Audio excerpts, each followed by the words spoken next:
De toutes ces images, Michèle Audette, laquelle vous correspond-elle le mieux? Mes amies québécoises, on a toutes vécu une crise d'identité.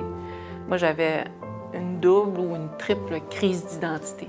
Inou, québécoise, métisse. Ces racines autochtones vous poussent à vous engager, très vite, dans une vie faite de lutte. L'une d'elles sera la marche à Meaux. Allez les marcheuses, En 2010, vous demandez le statut d'Indien et d'Inou pour votre fils, issu de votre union avec un Québécois. Sans succès. En geste de protestation, vous décidez donc de marcher 500 km entre les villes de Québec et d'Ottawa. La marche d'Amoun fait parler d'elle.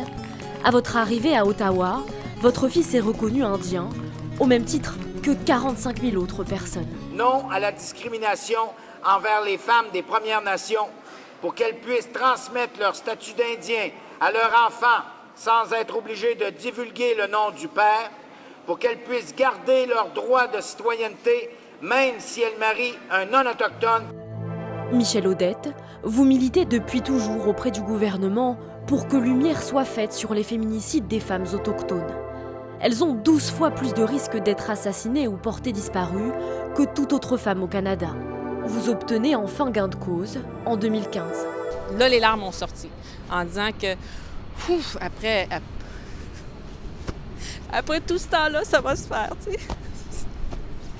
Justice.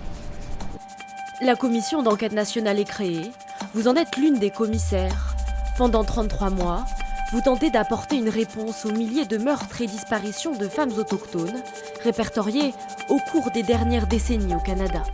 On pourrait même penser, quand on écoutait les témoignages, il y a certains moments peut-être qu'on aurait pu prévenir soit un suicide ou quelqu'un qui tentative de meurtre.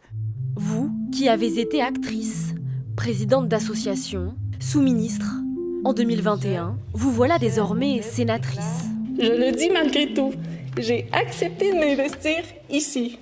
Ouf, ici oui, dans une institution qui a mis de l'avant des lois assimilatrices et bien sûr destructrices. Mais en même temps, je suis sûre ici, dans cette grande chambre, que nous allons travailler pour le mieux-être de nos sociétés. Michèle Audette, vous seriez née pour déranger selon votre mère. Déranger pour mieux réparer les injustices dont souffrent toujours les Premières Nations, les Métis et les Inuits.